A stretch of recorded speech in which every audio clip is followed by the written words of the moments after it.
Hello. Yes, sir. Okay.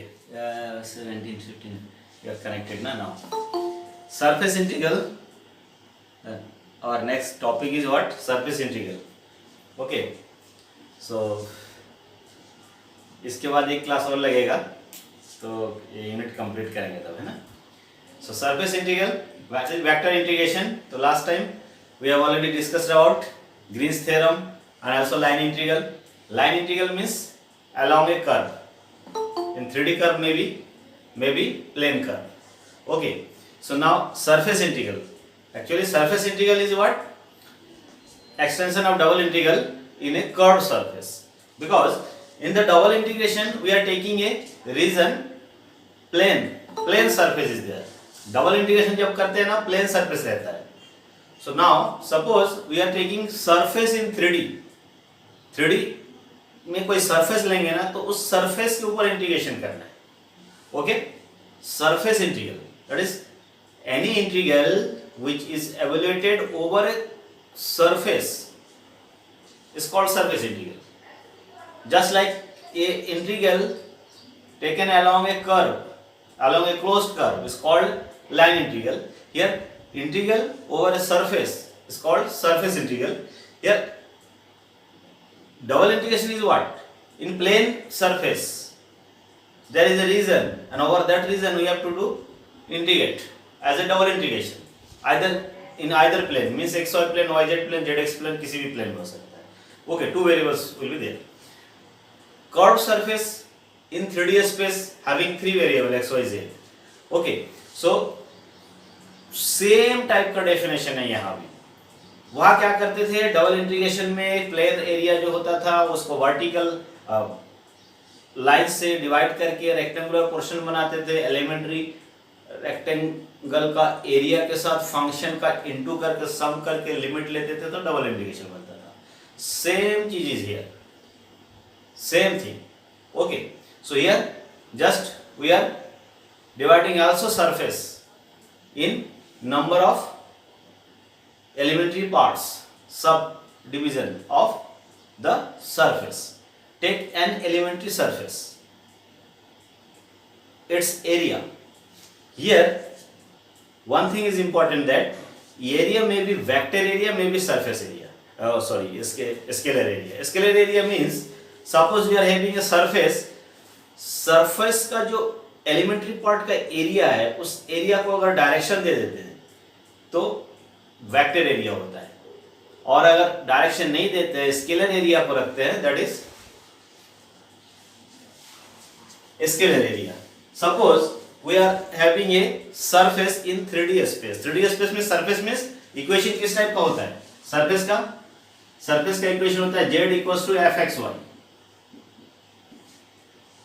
Or we can write like this phi x y z is equals to 0.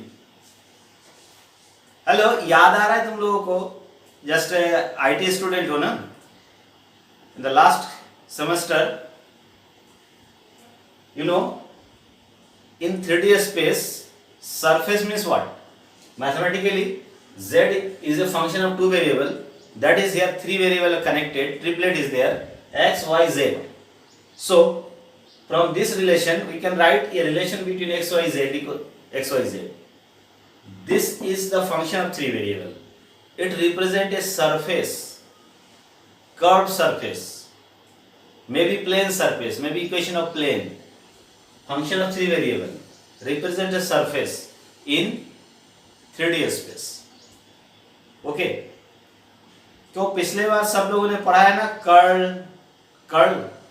You know curl क्या होता है, divergence क्या होता है, gradient क्या होता है? Tell me anyone. हेलो,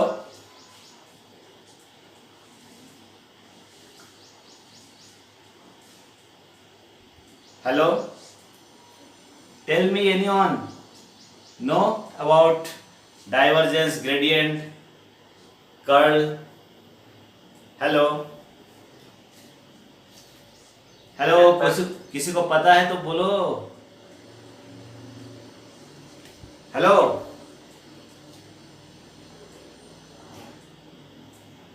अरे रिप्लाई तो करो. ज्वाइन करके इधर उधर हो गया हो क्या? Anyone reply me? No, sir. ए- Yes, sir. No, sir.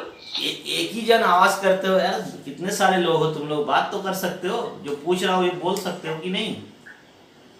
हाँ सर, पढ़े हो कि नहीं? ग्रेडियंट कैसे निकालते हैं, डाइवर्जेंस पढ़े कैसे? No, sir. पढ़े। No. ग्रेडियंट होता है, डाइवर्जेंस होता है, कर्ल होता है, ये सब निकालते थे ना जो फर्स्ट सेमेस्टर का कोर्स था। Yes, sir. सो यहाँ पर जरूरत पड़ेगा, अभी कर्ल निकालेंगे, अभी ग्रेडियंट निकालेंगे अभी। ओके, सो क्या होता था, स्केलर पॉइंट फंक्शन लेते थे, वेक्टर पॉइंट फंक्शन होता था। ये scalar point function if they are not having direction, because surface का जो इक्वेशन है रिप्रेजेंट होता है किससे, function of x y z, ये इस टाइप का फंक्शन होता है जो सरफेस रिप्रेजेंट करता है। तो सरफेस इंटीग्रल को भी उसी डबल इंटीग्रल टाइप से ही डेफिनेशन है, but here for surface integration we require 2-3 things. एक तो स्टोक्स थ्योरम भी बताएंगे अभी, जस्ट लाइक ग्रीन्स थ्योरम बताया था, line integral and double integral, relation between line integral and double integral. Here also relation between line integral and surface integral is there, that is known as Stokes theorems। 3 theorem है, एक theorem Green's हो गया, Stokes theorem आज बताएंगे, उससे भी line integral की value easily solve find कर सकते हैं, जैसे ग्रीन्स थ्योरम से करते थे डबल इंटीग्रल फाइंड करके।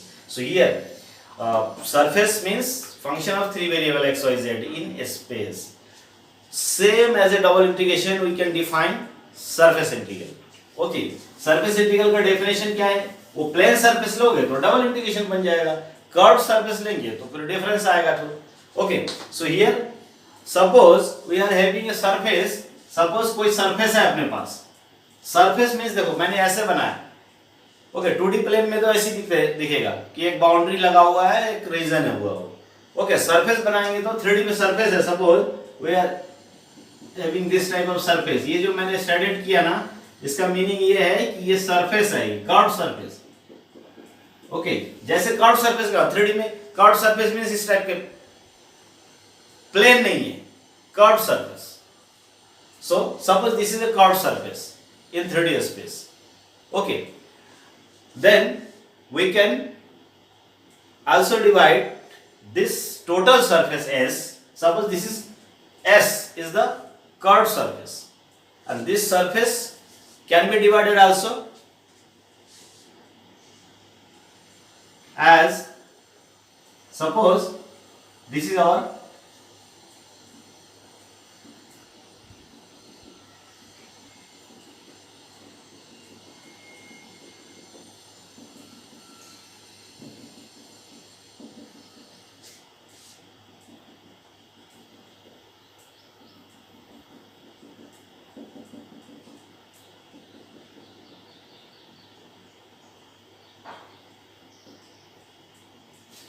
अब इसको इस टाइप से इसलिए बनाया कि जस्ट पैरेलल लाइन ड्रॉ इसलिए नहीं किया बिकॉज कर्व्ड सरफेस है। सो इसमें भी वही प्लेन के अलोंग जो लाइन होता है उससे डिवाइड किए, तो एक सब डिवाइडेशन किया है, बहुत सारे रेक्टेंगुलर टाइप का है सरफेस के ऊपर। Okay, this is total surface is S, और इस सरफेस का ये जो सरफेस है, suppose this is elementary subdivision. Elementary means एक आयत पार्ट को लेते हैं ना, so at this elementary part, elementary subdivision of the surface, एक पॉइंट ले लेते हैं पी आई।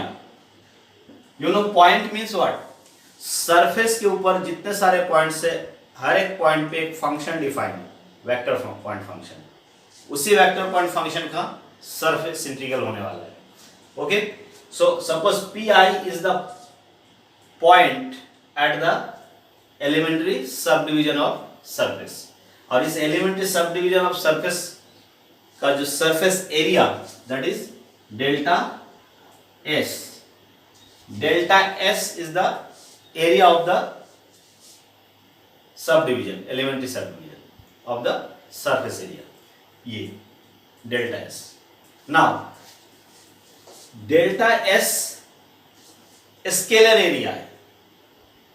अब इस डेल्टा एस पे अगर डायरेक्शन लगाएंगे, this is scalar area magnitude, अब इस पे डायरेक्शन लगता है, सो वेक्टर पॉइंट फंक्शन के बारे में डिटेल में जस्ट पिछले सेमेस्टर में था, in the last semester. Any surface having at each point outer side unit normal means surface के ऊपर किसी भी पॉइंट पे नॉर्मल के डायरेक्शन में. टेंजेंट क्या होता है? जैसे ये है सरफेस का पार्ट, तो यहां पर ये होता है टेंजेंट, ये होता है नॉर्मल. किसी भी सरफेस में किसी भी पॉइंट पे outer word direction mean surface अगर इस टाइप का है, सरफेस अगर इस टाइप का है, तो सरफेस के पॉइंट पे आउटर साइड में along the normal. Normal means what? जो ये पॉइंट होता है सरफेस के ऊपर, उस पॉइंट पे जो टेंजेंट प्लेन बनता है, उस टेंजेंट प्लेन पे परपेंडिकुलर जो लाइन होता है, that is called normal to the surface at this point. तो इस सरफेस के इस पॉइंट पे outward means outer side में जो नॉर्मल का डायरेक्शन है, जैसे इसका आउटर साइड, ये सरफेस है, आउटर साइड में नॉर्मल का डायरेक्शन, डायरेक्शन मीन्स वेक्टर. जैसे ये डायरेक्शन, नॉर्मल का डायरेक्शन में एक वेक्टर, यूनिट वेक्टर लेना है. डायरेक्शन लेना मीन्स यूनिट वेक्टर होता है. सो यहां पर outer side direction unit vector. Surface है, सरफेस के एक पॉइंट पे आउटर वर्ड नॉर्मल के डायरेक्शन में एक वेक्टर है. Okay, n cap. Unit outward normal vector at the point P of the surface S. ये यूनिट वेक्टर है. जब इस डायरेक्शन को जब इसके साथ लगाते हैं, ये हो गया वेक्टर क्वांटिटी, और this is denoted by delta S vector, because delta S is scalar quantity, और इसमें जैसे वेक्टर लगाया तो वेक्टर क्वांटिटी, और ये वेक्टर एरिया हो गया इस एलिमेंट्री पार्ट का. क्लियर? और इस वेक्टर एरिया के साथ इस पॉइंट पे जो वैल्यू ऑफ द फंक्शन है, ये वेक्टर पॉइंट फंक्शन, ये वेक्टर पॉइंट फंक्शन है, पॉइंट फंक्शन. और ये जो आयत पार्ट है, सो तो आयत पार्ट लेते हैं, तो ये आई लगा देंगे इसमें, I. So delta S I vector. ये this is vector area of the elementary subdivision of the surface, and this is value of the function at that point P which lie in this subdivision. ये एक vector है, ये एक vector है. इन दोनों vector का dot product करते हैं, दो वेक्टर का डॉट प्रोडक्ट. इस डॉट प्रोडक्ट को करना है, इसी टाइप की पूरे रेक्टेंगल में करेंगे, दैट मीन्स सम करेंगे. क्या करना है? सम. I equals to 1 to K. Suppose K subdivision are there, and then finally we have to take limit as K tending to infinity. K tending to infinity means subdivision, increase the number of subdivisions so that delta is tending to 0. ये जो part है ये small हो जाए, tending to 0. That is ये करने से क्या होता है? Delta S I is tending to 0, delta S I tending to 0. ये this limit is defined as a surface integral, normal surface integral of f, same as double integration. Double integration में तो वही करते थे ना, क्या करते हैं? डेल्टा ए को एफ एक्स आई से, एक्स आई वाई आई से इंटू करके सम करके लिमिट लेते थे. सिमिलर है, यहां पर सिंपल प्लेन एरिया होता था, यहां पर vector area, surface area, because this is not plane. So surface area लिया और वेक्टर से रिलेटेड किया. एक सरफेस के ऊपर अगर वेक्टर फंक्शन डिफाइन है, सो सरफेस को सब डिवीजन बनाया बहुत सारा, उसमें से एलिमेंट्री सब डिवीजन पे अगर पी पॉइंट है, उस पॉइंट पे फंक्शन की वैल्यू ये है, और उस एलिमेंट्री सब डिवीजन का वेक्टर एरिया अगर ये है, तो इन दोनों का ये भी वेक्टर, ये भी vector. So vector can be multiplied either by dot product और cross product. Just generally take dot product, cross product भी ले सकते हैं. ये डॉट प्रोडक्ट लिया तो स्केलर क्वांटिटी आएगा, और वेक्टर प्रोडक्ट लेंगे तो वेक्टर क्वांटिटी आएगा, तो वेक्टर सरफेस इंटीग्रल हो जाएगा। ओके, सो डॉट प्रोडक्ट लिया, ये इस पर्टिकुलर एलिमेंट्री पार्ट में जब पूरे में करेंगे सो सम लगाना पड़ेगा जितने भी रेक्टेंगल है, और इस सम में लिमिट लगाया कि इतने सारे रेक्टेंगल बना दिए कि डेल्टा स्टैंडिंग टू 0 आ गया। In that case this is denoted by surface integral of normal surface, also called normal surface integral. Normal component आ जाएगा जैसे हमने इस डेल्टा एस आई की जगह पे क्या रखेंगे, delta n cap delta S, this is scalar हो जाएगा। Okay, so this sum is defined as surface integral. This sum is defined as surface integral of vector function and f. Simple definition. जैसे line integral क्या होता था, line integral में क्या लिखते थे, एनीवन टेल मी, यहां क्या करते थे लाइन इंटीग्रल में, अगर क्लोज कर्व है तो tell me, anyone please tell me, क्या होता है लाइन इंटीग्रल में, क्या करते थे हम लोग, हेलो,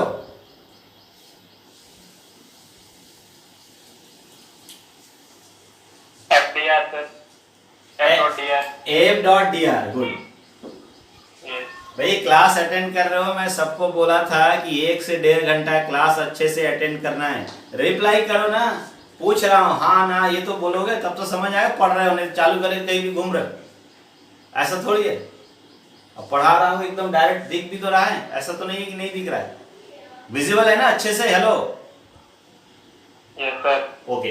तो ये लाइन इंटीग्रल होता था ना, ये लाइन इंटीग्रल था, ये सरफेस इंटीग्रल है, एक सेम टाइप का तो दिख रहा है, देखो ये along A line, along a curve dr लगता है, ये ds लिखा है along over a surface f dot ds, ये है सरफेस में ds।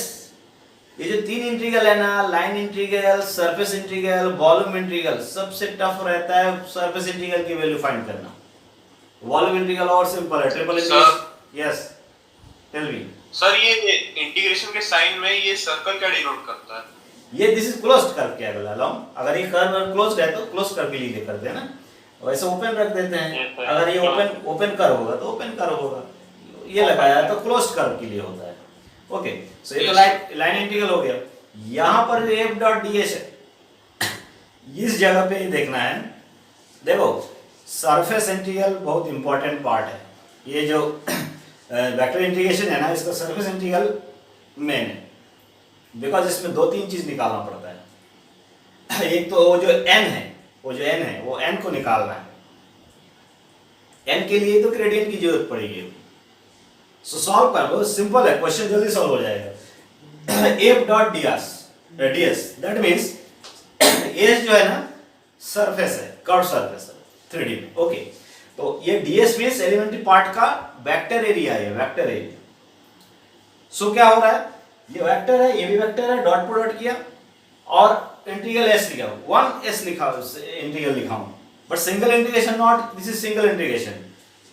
ग्रेवाल के बुक में सिंगल इंटीग्रेशन लाइन ड्रॉ है, जब सॉल्व करते हैं तो फिर इसको लिमिट निकालने के लिए डबल बना देते हैं, you can right like this, one notation है और s लिखा है, जैसे ही यहाँ पर जैसे इसको सॉल्व करने जाएंगे ना तो डबल इंटीग्रेशन ही होता है, दूसरे बुक में ये भी लिखा रहता है, इसमें डबल इंटीग्रेशन की नोटेशन यूज कर सकते हैं लाइक दिस, डबल इंटीग्रेशन है ही। ओके, सो ये भी यूज करते हैं, सिंगल इंटीग्रेशन नोटेशन भी यूज कर सकते हैं।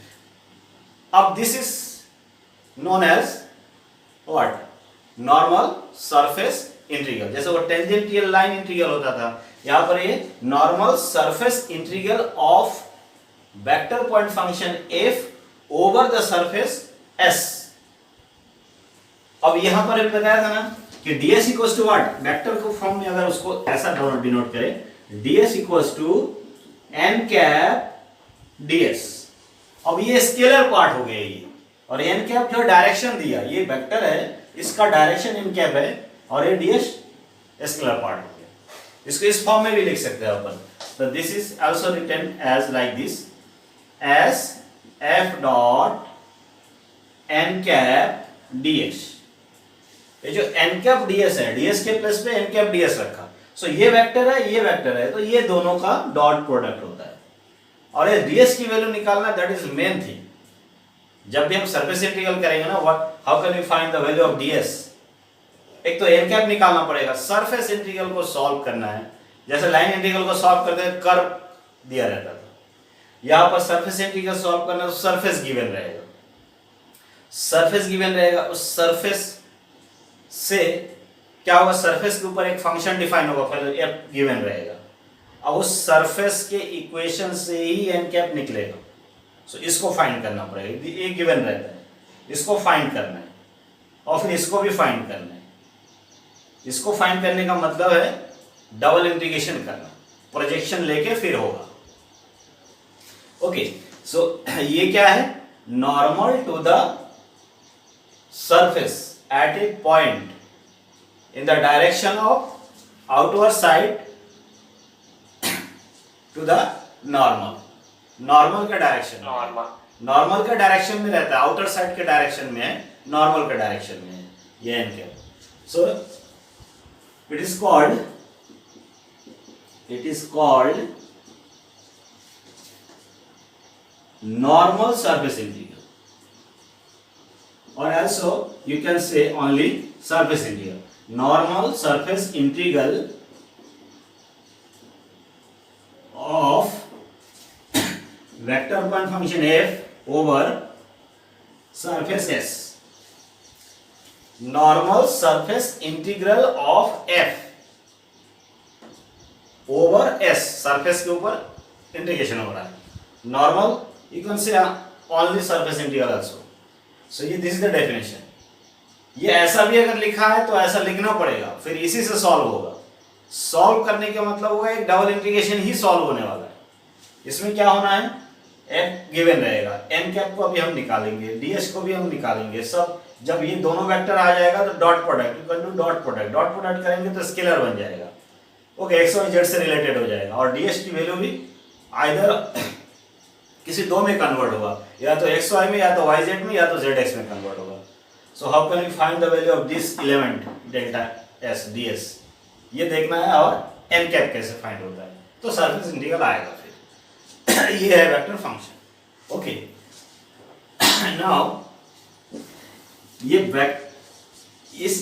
इसमें जो सरफेस इंटीग्रल का मेन पॉइंट है, अभी मैंने बताया था ग्रेडियंट। सो एनीवन जिसने भी पढ़ा है ना, tell me, do you know about gradient? कोई भी जानते हो ग्रेडियंट के बारे में? नहीं जानते हो तो नहीं जानता हूं बोल दो भाई, कुछ रिप्लाई करो, you have to reply something ना, तब तो समझ में आए, समझ रहे हो, या पता चला मोबाइल चालू करके कहाँ कहीं चल दिया, हो गया क्लास हो रहा है, ऐसा तो नहीं है। अब देखो, इसमें कोई भी बुक निकालोगे, कितना भी निकालोगे, कितना भी देखोगे, दिमाग खराब हो जाएगा, समझ भी नहीं आएगा कैसे कर रहा है। अगर जानना है, समझना है कैसे करना है, तो इसको अभी इस चीज को ध्यान से समझना। ओके, सरफेस इंटीग्रल करना है, दैट मींस डबल इंटीग्रेशन रहेगा, एफ रहेगा, डॉट एन कैप रहेगा, डीएस रहेगा। एन कैप कहां से आएगा? N cap, what is N cap? N cap is unit vector along normal outer side. Okay, so ये जो होता है वेक्टर, एक डेल ऑपरेटर था पिछली बार, अगर कहीं देखे होगे, लिखे होगे, कुछ भी किया होगा, डेल ऑपरेटर था। इसका स्क्वायर को लाप्लास ऑपरेटर बोलते हैं। वेक्टर ऑपरेटर है, this is vector operator. Del by del X, I Z del by del Y, K del by del Z, this is vector operator. Okay, ये ऐसा था। Partial derivative जो पढ़े थे, उसके बाद वेक्टर जब पढ़े थे, डाइवर्जेंस, कर्ल, ग्रेडियंट, ये सब पढ़े थे। This is del operator, vector operator. Del by del x partial derivative के लिए, del by del Y partial derivative के लिए, del by del Z I J K vector quantity बना, दिस इज वेक्टर ऑपरेटर। जब इस del operator को apply करना पड़ता है, वेक्टर ऑपरेटर है, it can be apply on a scalar point function. इस वेक्टर को स्केलर पॉइंट के फंक्शन के ऊपर अप्लाई करते हैं।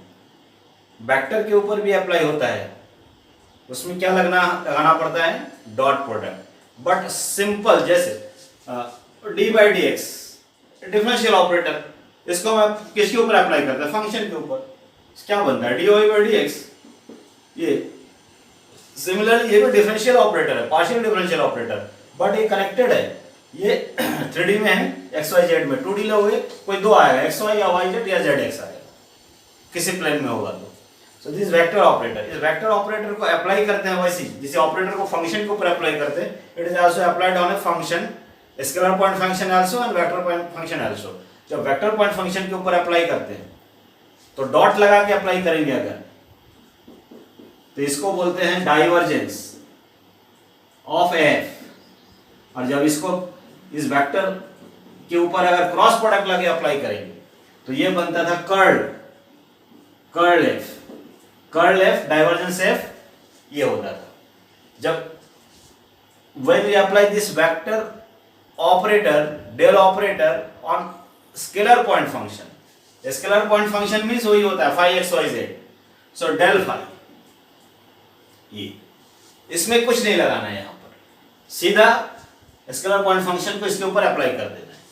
बट अगर वेक्टर है तो दो वेक्टर को या तो डॉट प्रोडक्ट करते हैं तो क्रॉस प्रोडक्ट करते हैं, तो ये बनता था ग्रेडियंट, इसको ग्रेडियंट बोलते हैं। और ये जो ग्रेडियंट वेक्टर होता है, ये फाई क्या है, phi is function of x y z, phi is function of x y z, function of x y z, suppose we have function of x y z इस टाइप का, function of x y z equal to some constant और zero रख दिया, तो ये क्या represent करता है, सरफेस रिप्रेजेंट करता है 3D में। तो इस सरफेस के इक्वेशन से जो एक्स वाई जेड का रिलेशन है, उस रिलेशन को यहाँ रखना है और इस ऑपरेटर को अप्लाई करने से जो वैल्यू मिलेगा वो वेक्टर मिलेगा, vector. So this is a vector quantity. Whenever we apply this del operator on a scalar point function, then we get a vector। क्या होना है, phi x y z का फंक्शन है, तो इसको जब ऑपरेट करेंगे ये वाला ऑपरेशन phi के ऊपर लगेगा, मतलब इस टोटल के सामने phi रहेगा, so that is what I del phi by del x, j del phi by del y, k del phi by del z। और ये पार्शियल डिफरेंशिएशन है, पार्शियल डिफरेंशिएशन निकालना है। Suppose for example phi x y z की value है x into y into z, then del phi by del x, partial derivative with respect to x के respect में differentiate होगा, y z constant रहेगा। So क्या होगा इसकी value, differentiate कर रहा हूं y z, सिमिलरली y के रेस्पेक्ट में z के रेस्पेक्ट में कर सकते हैं, तो पार्शियल डिफरेंशिएशन आना है। तो वही है del phi by del S, del phi by del y, del phi by del z, जैसे फंक्शन रहेगा फाई। सपोज स्फीयर गिवन है x square plus Y square plus Z square equals to 1, ये है स्फीयर का equation. Okay, तो sphere का equation है तो इसमें -1 इक्वल्स टू 0, ये सर, यस हेलो बोलो सर तो ये डेल ऑपरेटर सिर्फ वेक्टर्स पे अप्लाई होता है? हाँ, del is also vector operator, वो वेक्टर पे होगा, स्केलर पे हो सकता है, स्केलर पे ऐसे अप्लाई करेंगे स्केलर पॉइंट फंक्शन पे, और वेक्टर पे अप्लाई करोगे तो डॉट प्रोडक्ट क्रॉस प्रोडक्ट लगाना पड़ेगा, डॉट लगाया तो डाइवर्जेंस बना, कर्ल लगाया मतलब क्रॉस लगाया तो कर्ल बनेगा, बिकॉज ये भी वेक्टर ये भी वेक्टर, जब अप्लाई करेंगे तो भी वेक्टर बनेगा, क्रॉस प्रोडक्ट लगेगा तो यू नो क्रॉस प्रोडक्ट हमेशा वेक्टर होता है, तो इन दोनों का क्रॉस प्रोडक्ट करोगे तो एक वेक्टर मिलेगा जिसको कर्ल एफ बोलते हैं। तो लास्ट सेमेस्टर का है सब, डेल डॉट एफ करोगे तो वो क्या बनता है, डाइवर्जेंस बोलते हैं इसको, ये स्केलर बनता है। अब जब ये डेल ऑपरेटर को स्केलर पॉइंट फंक्शन के ऊपर अप्लाई करते हैं तो ये बनता है। अब क्या है, स्केलर पॉइंट फंक्शन की वैल्यू मान लो यहाँ पर है, सपोज स्फीयर है, ये हमारा सरफेस जो है वो स्फीयर है, तो क्या हुआ 1 उधर था, स्फीयर इक्वल्स टू क्या हो जाएगा, ये दिस इक्वल्स टू 1, ये स्फीयर होता है। अब इस 1 को इस तरफ ले आओ, या तो उधर कांस्टेंट है कोई फर्क नहीं पड़ता, तो राइट साइड क्या हो जाएगा 0, ये जो लेफ्ट साइड है इसी को फाई बनाती है, यही तो फाई है, phi x y z equal to x square plus Y square plus Z square minus 1, phi is the relation between x y z, तो ये जो हो जाता है फाई, तो सरफेस से ये वाला फाई बन जाएगा, इस फाई को यहाँ रखना है। अब जब से यहाँ पर अप्लाई करेंगे तो वेक्टर क्वांटिटी मिलेगा, और ये जो वेक्टर होता है this is a vector normal to the surface at the point x y z, जो भी पॉइंट है उस पॉइंट पे, सरफेस के ऊपर किसी भी point x y z point, उस पॉइंट पे जो नॉर्मल के डायरेक्शन में वेक्टर है यही होता है ग्रेडियंट, इसको ग्रेडियंट ऑफ वेक्टर बोलते हैं, ग्रेडियंट इसको बोलते हैं gradient gradient of phi equals to this.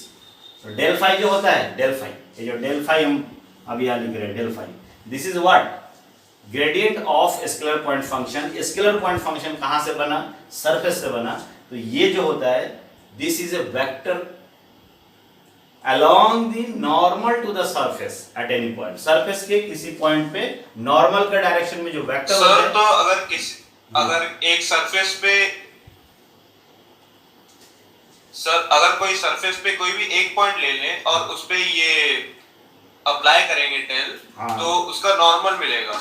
Normal का डायरेक्शन में एक वेक्टर मिलेगा, जैसे नॉर्मल के डायरेक्शन में एक वेक्टर मिलेगा और जितने सारे पॉइंट्स है हर पॉइंट पे मिलेगा। वो तो x y z पे डिपेंड करेगा ना। तो there are infinitely vector quantity normal to the surface at different points. So ये जो होता है डेल फाई के बारे में ना फर्स्ट सेम में था पूरा डिटेल में। So gradient of phi it represents ये वेक्टर क्वांटिटी, एक वेक्टर, और ये एक्स वाई जेड रिलेट करते हैं। जब एक्स वाई जेड जब लेते हैं तो कर्व सरफेस आता है। जब दो क्वांटिटी लोगे तो प्लेन सरफेस होता है। तो ये जो वेक्टर क्वांटिटी होता है ये नॉर्मल के डायरेक्शन वाला वेक्टर होता है। तो नॉर्मल के डायरेक्शन में हमको यूनिट वेक्टर फाइंड करना है। तो नॉर्मल के डायरेक्शन में अगर यूनिट वेक्टर फाइंड करना है तो कैसे निकलेगा, ये तो वेक्टर है, नॉर्मल के डायरेक्शन में यूनिट वेक्टर बनाना है तो क्या करना पड़ेगा, n cap equals to n cap unit vector along normal. तो ये तो नॉर्मल डायरेक्शन वाला वेक्टर है del phi. So del phi is a vector. और किसी वेक्टर का यूनिट वेक्टर कैसे निकालते हैं, जैसे ए कैप इक्वल्स टू क्या करते हैं, ए कैप वेक्टर ए अपन ए का मॉड, यही तो है यूनिट वेक्टर ना। ए के along यूनिट वेक्टर ऐसे निकलता है। तो ये अगर वेक्टर क्वांटिटी है, ये अगर वेक्टर है तो इसी के डायरेक्शन में यूनिट वेक्टर फाइंड करना है। इसी के डायरेक्शन में यूनिट वेक्टर फाइंड करोगे तो क्या होगा, वेक्टर अपन वेक्टर का मॉडुलस। सो ये फॉर्मूला रहेगा जिससे हमको क्या निकलने वाला है, n कैप। क्लियर, ये n कैप निकलेगा यहां से। फाई कहां से आएगा, सरफेस के, सरफेस की इक्वेशन से फाई आएगा। डेल फाई निकाल देंगे इस फॉर्मूला से, वेक्टर आएगा, उस वेक्टर को उसकी वेक्टर के मॉडुलस से डिवाइड करना है तो n कैप मिलेगा। सो हमारा n कैप आ गया। वेक्टर क्वांटिटी ये जो है वो दिया रहेगा, वेक्टर तो ऑलवेज क्वेश्चन में दिया रहता है, वेक्टर फंक्शन n कैप निकाल दिया। तो इन दोनों का डॉट प्रोडक्ट कर लेना है तो इस स्केलर क्वांटिटी मिलेगा। फिर इनका इंटीग्रेशन करना है और यहाँ बचा ds। अब ds की वैल्यू कैसे निकलेगा, डबल इंटीग्रेशन होना है। अब xy प्लेन में होना है कि yz प्लेन में होना है कि zx प्लेन में होना है, किसी ना किसी एक प्लेन में होना है। इसकी जो वैल्यू होगा या तो ds dy, dy dz, dz dx। But कैसे निकलता है ये, सपोज सरफेस इन स्पेस, तो सरफेस का प्रोजेक्शन लेना है। जैसे ट्रिपल इंटीग्रेशन में किसी सरफेस वाले पार्ट का, सॉलिड का प्रोजेक्शन लेते थे किसी ना किसी प्लेन में। सो यहाँ भी प्लेन में प्रोजेक्शन लेना है। ओके, प्रोजेक्शन लेके ही ds की वैल्यू निकलता है। सो ds की वैल्यू नोट करना है। बुक में ना ds की वैल्यू कभी भी लिख देता है, वो समझ में नहीं आता है, बता रहा हूँ, वो चीज समझना है अभी। ओके, सो n कैप कैसे निकलेगा वो तो क्लियर हो गया। Unit vector along normal can be find by using del phi upon modulus of del phi। Clear, ये n cap equals to del phi upon mod of del phi, इससे निकल जाएगा। अब ds की वैल्यू लिखना है, ds की value.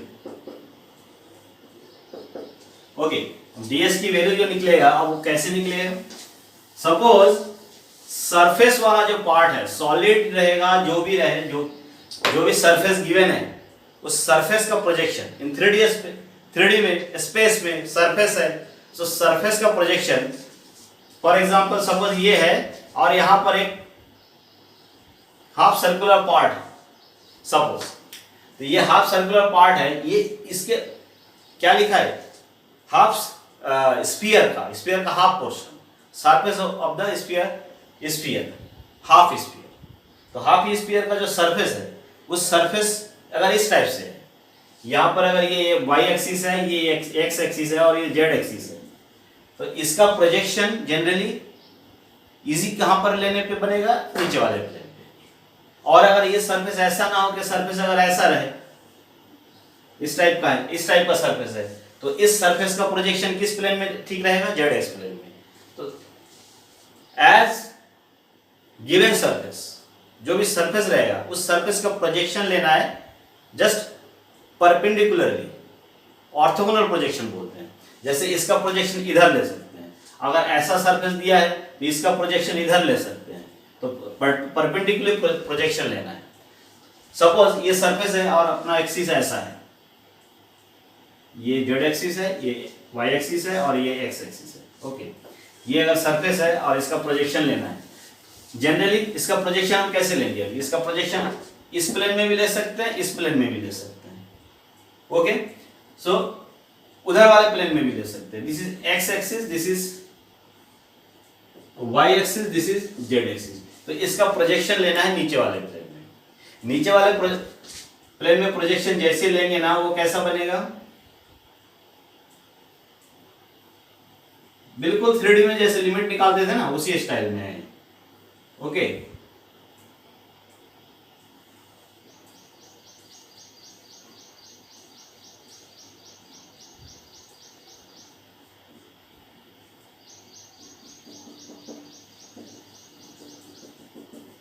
ये तो बीम हो गया। बिल्कुल 3D में ऐसे ही करते थे ना, ऊपर में सरफेस होता था, उसमें से क्या प्रोजेक्शन लेते थे।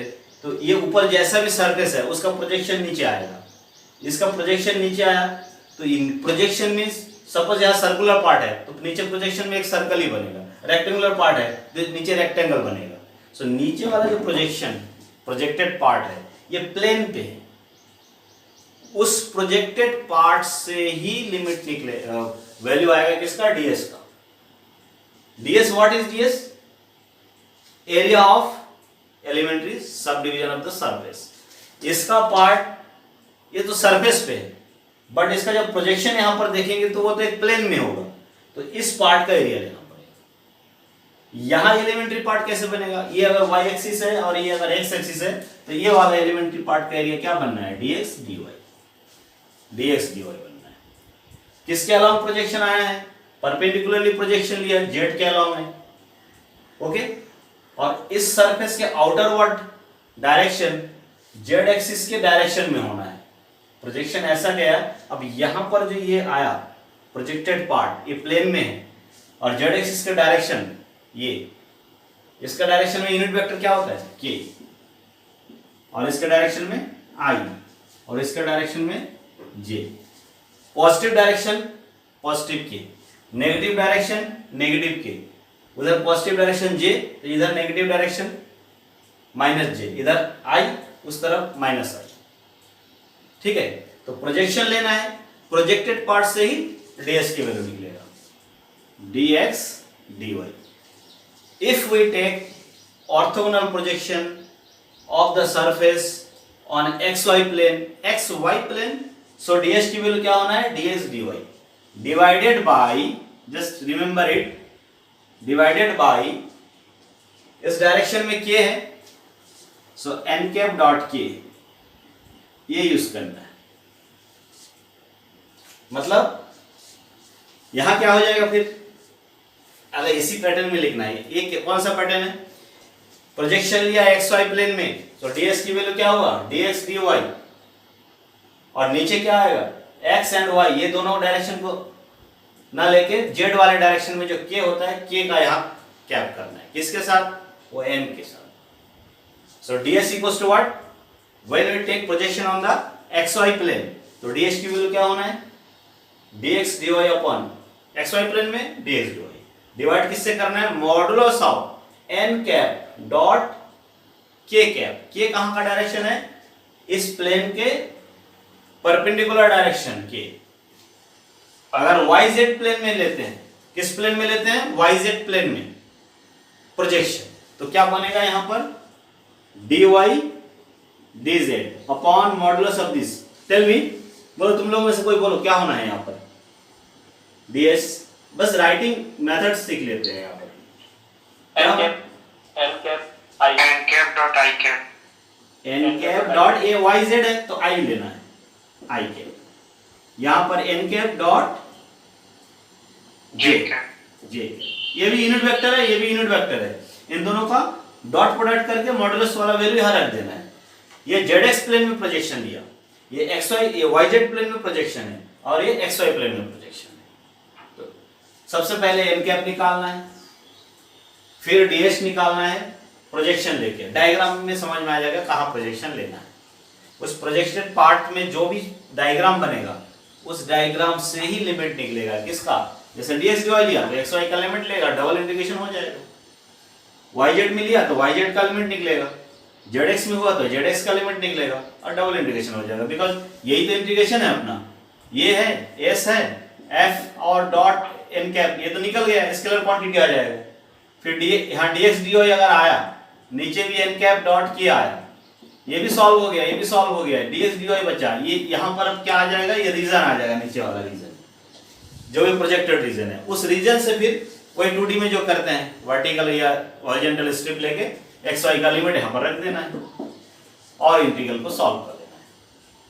सो first of all n cap निकालना है, डीएस डिसाइड करना है, उसके बाद सरफेस इंटीग्रल की वैल्यू आएगा। ओके, ये है surface integral f dot N cap ds, ये होता है सरफेस इंटीग्रल। इस सरफेस इंटीग्रल को निकालने के लिए फंक्शन ऑलवेज गिवन रहेगा, एन कैप निकालेंगे इससे। यहाँ पर फाई कौन है, इस एस के इक्वेशन से फाई आएगा, वहां से डेल फाई निकलेगा, फिर इससे एन कैप आएगा, तो एन कैप यहाँ रखना है, एफ गिवन रहेगा, दोनों का डॉट प्रोडक्ट करना है, डीएस के जगह पे इन तीनों में से कोई एक करना है प्रोजेक्शन लेके, फिर यहाँ पर रखना है और डबल इंटीग्रेशन को सॉल्व करना है। This is the process of finding value of surface integral. And also this surface integral represents flux of a velocity function। अगर ये f फंक्शन जो है अपना जो वेक्टर फंक्शन है represent a velocity in A fluid dynamics. Suppose ये जो होता है ना फ्लूइड पार्टिकल फ्लो प्रॉब्लम होता है, उसमें जो vector f, if f represent velocity then flux of f is this, flux of f across a closed surface, across a closed surface S in a region 3D region। 3D region में suppose 3D region में कोई close surface है और close surface से how much quantity of the fluid is passing per unit time, that is called flux of f। if f represent velocity, अगर f velocity represent करेगा तो flux of f means what, the quantity of the fluid which are passing through a closed surface in a region per unit time, उसको flux बोलते हैं। तो flux भी निकालना है, मतलब सरफेस इंटीग्रल निकालना है। जो क्लोज सरफेस होगा वहां से कितना क्वांटिटी पास हो रहा है पर यूनिट टाइम, वो फाइंड करना है, तो भी ये फ्लक्स निकालना है। फ्लक्स निकालना means surface integral, this is the application. जैसे कि लाइन इंटीग्रल में था सर्कुलेशन था, वर्क डन था, इसमें फ्लक्स निकालना।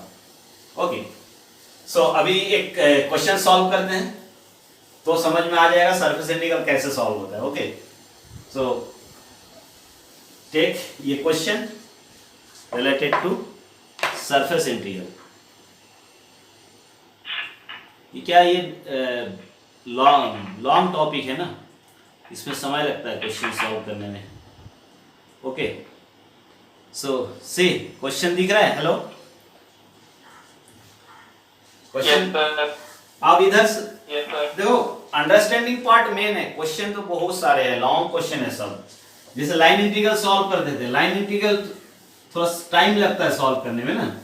लाइन इंटीग्रल में व्हाट, क्लोज्ड कर्व अगर गिवन भी है जिसमें अगर 3-4 पार्ट है तो हर पार्ट के अलोंग इंटीग्रल करना पड़ता है। जैसे लाइन इंटीग्रल सॉल्व करते थे ना, कैसे, एक ये है लाइन, एक लाइन ये है, एक लाइन ये है, एक लाइन ये है, एक लाइन है, अगर ये लाइन है, ये लाइन है, ये लाइन है, ये डायरेक्शन है, दिस इज क्लोज्ड कर्व। कैसे, ये B C D E C1 C2 C3 C4 C5, तो इंटीग्रल C इक्वल्स टू क्या लिखते थे, C1 plus C2 plus C3 plus C4 plus C5, ऐसा। इस क्लोज कर्व के अलग अलग लाइन इंटीग्रल फाइंड करना है। ये टोटल अगर क्लोज कर्व C है तो इस पूरे को अगर फाइंड करना है तो क्या करते थे, हर एक लाइन के अलावा लाइन इंटीग्रल निकाल के फिर प्लस करना है। सिमिलर यहां भी सरफेस इंटीग्रल में भी वही है। सपोज वी आर गिवन ये वाला डायग्राम दिया हुआ है, ये क्या है, क्यूबॉइड है। इसमें कितने फेस है, how many face are there,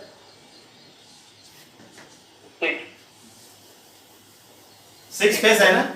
तो अगर इससे ये close surface, this is a close surface having 6 faces, 6 faces है। हर एक फेस का नाम प्लेन सरफेस है, जरूर प्लेन सरफेस है, बट हर एक फेस का नाम अगर S1 S2 S3 S4 S5 S6 करें, सो टोटल अगर क्लोज सरफेस सपोज करें इसको, तो क्या हो जाएगा, integral S equals to integral S1 plus integral S2 plus integral S6 तक जाएगा। इस फेस में निकालना है, इस फेस में निकालना है, इस फेस पे, इस हर एक फेस पे सरफेस इंटीग्रल करना पड़ेगा। तो 6 टाइम्स करना पड़ेगा, फिर सबको ऐड करना पड़ेगा। अगर क्वेश्चन में गिवन रहे कि only surface of the cylinder, only surface of the sphere, only surface of the plane, inclination वाला प्लेन अगर होगा, तो अगर ऐसा दिया है तो केवल एक सरफेस के लिए करना है। इफ क्लोज सरफेस के लिए बोलेगा तो क्या करना है, क्लोज सरफेस बोलेगा तो पूरे फेस में करना है।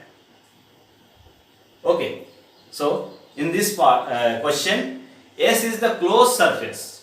Function given है, vector function f dot n cap ds लिखा हुआ है। S is closed surface of the region in the first octant bounded by the cylinder x y square plus z square equal to 9 and the plane x equal to 0, x equal to 2, y equal to 0, z equal to 0, x equal to 0, y equal to 0, z equal to 0. They are the 3 coordinate planes है, 3 plane हो गया। Okay, और x equal to 2 is also a plane at a 2 distance from origin, वो भी एक plane है। तो ये नीचे कितना प्लेन लिखा है, x equal to 0, x equal to 2, y equal to 0, z equal to 0, ये 4 प्लेन हो गया। और एक कर्व्ड सरफेस होगा सिलेंडर का, 5 फेसेस विल बी देयर, तो 5 फेस में निकालना है, तो कर्व्ड सरफेस वाला पार्ट निकालने में ही टाइम लगता है, बाकी सरफेस में इजी है। ओके, एकदम डायरेक्ट तुरंत निकल आता है value. So first of all ये जो सरफेस गिवन होगा उस सरफेस का डायग्राम बनाना है। So here what is the part, first octant में सिलेंडर का पार्ट लेना है। क्लियर है? तो डायग्राम बहुत इजी है, यू कैन सी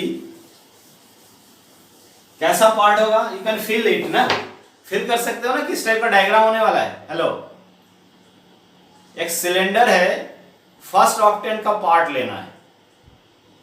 क्लियर है? Yes sir. ये देखो मैं रफली यहां बना रहा हूं, सिलेंडर हम लोग जनरली ऐसे बनाते हैं ना, ऐसे, अभी तक तो ऐसे देख रहे थे ना, ऐसा सिलेंडर बन जाता था ना। अब इस सिलेंडर का ये नीचे वाला प्लेन है, ये z इक्वल्स टू 0, एक प्लेन नीचे है z इक्वल्स टू 0, एक प्लेन ऊपर है, ये यहां पर ले सकते हैं। सपोज ऐसा कर दे तो एक तो प्लेन ये है, एक प्लेन ये है, ये। अब ये 3D में डायग्राम देखेंगे तो वन पार्ट ये होगा, ये इधर वाला पार्ट है, और यहां से ये जो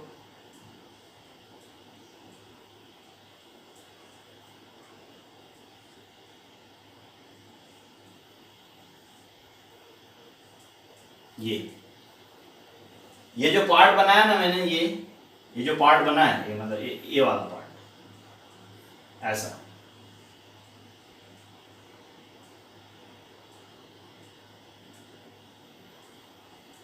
ये वन पार्ट है, ऐसा ऐसा डैश डैश कर देंगे ना।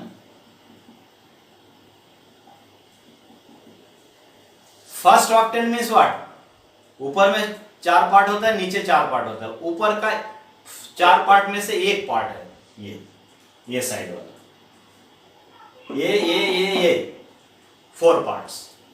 तो फर्स्ट ऑक्टेंट वाले पार्ट को लेना है, तो फर्स्ट ऑक्टेंट वाले पार्ट को लेंगे तो भी उसमें कितने होंगे, यही सब तो है। एक तो ये वाला प्लेन का आएगा, एक ये वाला प्लेन का आएगा, एक इस साइड का प्लेन आएगा, एक उस साइड का प्लेन आएगा, और एक ऊपर का आएगा। 1 2 3 4 5। सो डायग्राम बना रहे हैं इसका, है ना। सो डायग्राम को ध्यान देना है। और एक चीज और है, सिलेंडर का इक्वेशन क्या दिया है, Y square plus Z square equals to 9। जब हम लोग ये लिखते हैं ना x square plus Y square equals to 1, this is cylinder in 2D। ये 3D में इसको सिलेंडर बोलते हैं, सर्कल को। Similarly y square plus Z square equal to 9, ये भी सिलेंडर है, ये भी सिलेंडर है। ये वाई जेड प्लेन के परपेंडिकुलर में है सर्कल। ये वाला जब बनाते हैं तो इधर एक्स एक्सिस होता है और इधर वाई एक्सिस होता है, तो ऐसा सिलेंडर बनता है। एक्सिस कौन सा रहता है, एक्सिस जेड एक्सिस रहता है। एक्स वाई है तो जेड एक्सिस। इसका एक्सिस कौन सा है, इसका एक्सिस कौन सा है, हेलो, इसका एक्सिस एक्स एक्सिस होगा। मतलब ये अगर हमने इसको अगर एक्स लिया, if this is x, this is y, this is z. Clear है? अगर ऐसा लिया तो सिलेंडर इस टाइप से बनेगा, या जेड एक्सिस के अलग बना था ये वाला, तो सिलेंडर ऐसे बनेगा। ओके, सो इसके लिए डायग्राम बनाने के लिए ये देखो, ये थोड़ा डायग्राम बनाना भी अच्छे से सीखना है ना, 3D डायग्राम कैसे बनता है। जस्ट इसके पैरेलल लाइन यहाँ ड्रॉ किया, इसके पैरेलल लाइन यहाँ ड्रॉ किया, ओके, इसके पैरेलल लाइन यहाँ ड्रॉ किया,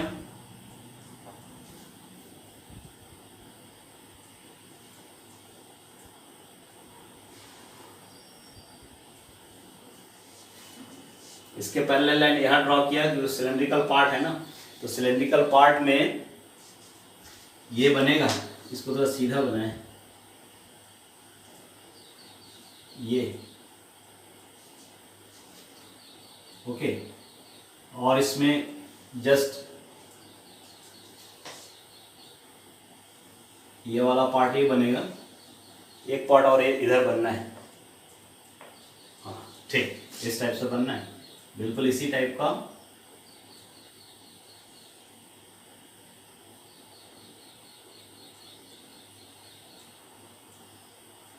इसमें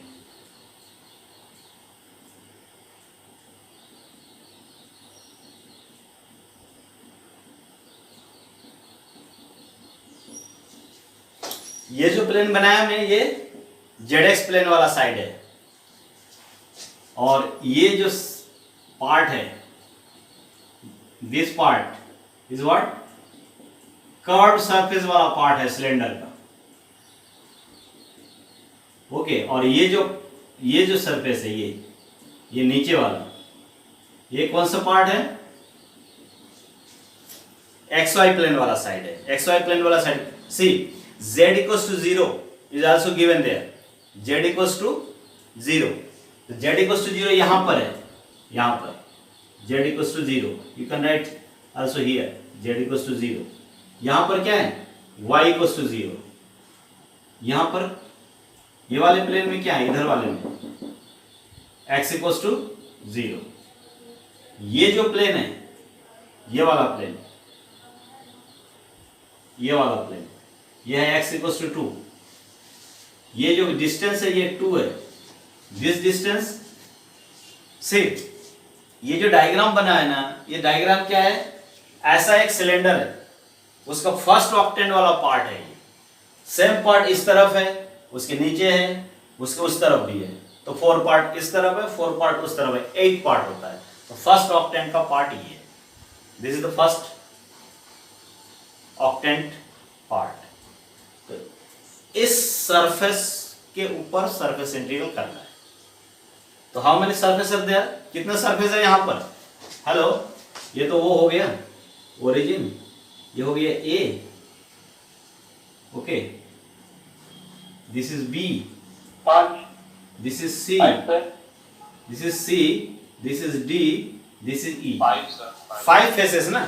एक फेस बन गया ये वाला जिसमें y इक्वल्स टू 0 है, एक फेस बन गया नीचे वाला जिसमें z इक्वल्स टू 0 है, वो तो गिवन है उसमें, देखो y इक्वल टू 0 भी है, z इक्वल टू 0 भी है।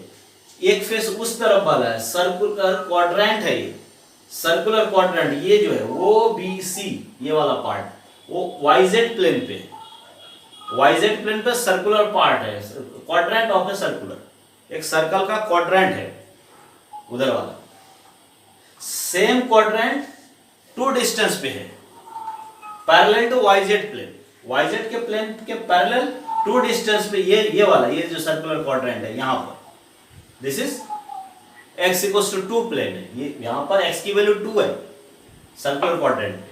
सो एक यहाँ पर है, एक उधर है, 2 हो गया, एक 3 और 4 और एक कर्व सरफेस 5। तो S1 S2 S3 S4 S5। सो इसके अलावा निकालना है, तो इसमें बाकी 4 में तो तुरंत वैल्यू आ जाएगा फट से, बाकी ये कर्व सरफेस वाला जो होता है उसके लिए एन कैप जरूरी है, बिकॉज एन कैप क्या होता है, n cap unit normal in the normal का डायरेक्शन में वेक्टर होता है आउटर साइड में। जब इसके लिए जब ये जो प्लेन है ये OADC, ये जो सरफेस है OADC प्लेन सरफेस, इसके लिए एन कैप की वैल्यू क्या होगा, आउटर साइड में लेना है, दिस इज क्लोज्ड, और आउटर साइड में लेना है, आउटर साइड में नॉर्मल लेना है।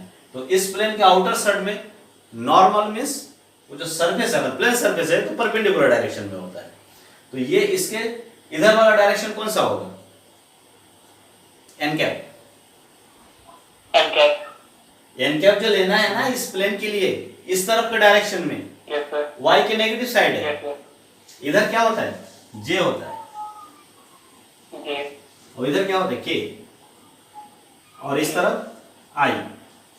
अब y का डायरेक्शन उधर है, और ये जो प्लेन है कि इस तरफ का डायरेक्शन y का नेगेटिव हो गया, तो इसके लिए n क्या होगा, -j, इसके लिए n क्या होगा, -k, उधर वाले के लिए n का बाहर आउटर साइड में होगा तो -i, ये वाले के लिए ये AED, इसके लिए इस साइड में होगा +i रहेगा। तो चारों के लिए n कैप तो क्लियर है, डायरेक्ट लिख देना है, वो सरफेस देखना है, प्लेन सरफेस है, आउटर साइड में क्या होना है। जब ये प्लेन ये y एक्सिस के पैरेलल है तो उस तरफ j है तो इस तरफ -j होगा डायरेक्शन, इसी टाइप से चारों का मिल गया। अब ये जो कर्व सरफेस है इसके लिए एन कैप को ग्रेडियंट डेल वाले से निकालना पड़ेगा, because this is curve surface, और इस सरफेस का इक्वेशन ही तो ये है, y² + z² = 9, यही तो है इस सरफेस का इक्वेशन, इसी से निकलेगा। क्लियर। सो अब एन कैप कैसे निकलेगा ये क्लियर हो गया। अब ये सरफेस कितने पार्ट है, how many parts are there, 5 parts. So record surface integral, because देखो क्वेश्चन लेंदी रहता है इसलिए ना डायग्राम अच्छे से बनाना है और फिर लिख देना है according to diagram the close surface contains 5 parts. So और line integral sorry line not surface integral. Okay, solution में क्या लिख रहे हैं, according to following diagram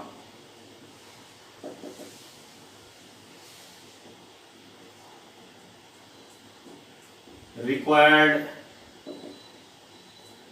surface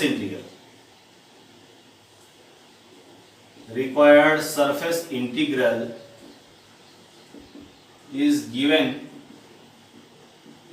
by as closed surface as f dot n cap ds equals to S1 plus S2 plus S3 plus S4 plus S5।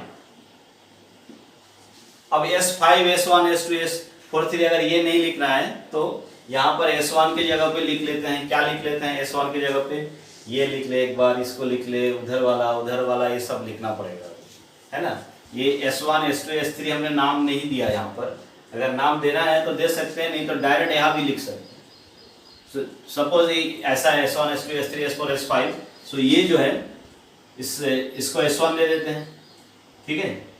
यहाँ पर ये S1 है, ये S2 है, इस तरफ ये S3 है, और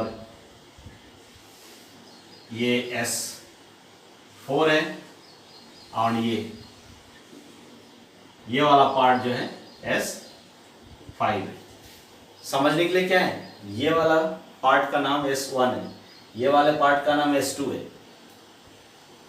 S3 इधर वाला पार्ट OBC, ओके, और इधर वाला part quadrant, circular quadrant S4, और ये वाला पार्ट S5 दिया। अब निकालना इजी हो जाएगा, बस ऐसा लिख देना है ना।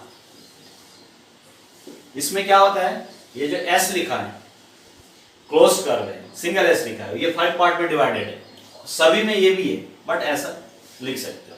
ओके, नाउ ऑन S1 किसको लिया हम लोगों ने, नीचे वाले पार्ट को S1 लिया, नीचे वाले पार्ट को S1 लिया। देखो एक निकालेंगे तीनों निकल जाएगा डायरेक्ट। ये S1 है, S1 में Z की वैल्यू क्या है 0, ये नीचे वाला पार्ट है, इसमें Z की वैल्यू 0 है।